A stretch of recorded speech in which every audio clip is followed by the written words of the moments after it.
When we were young, the world felt big, but the truth felt local. You trusted the news because we knew the person holding the camera was standing right there in our town. Today, that connection is broken.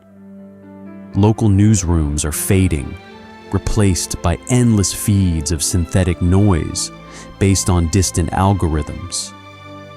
We don't know who is telling the story anymore. But what if we gave that power back to the people who are actually there? By mathematically sealing the reality of a moment, anyone can become the undeniable record of their community. We don't need giant budgets. We just need the ground truth. We need verified reality.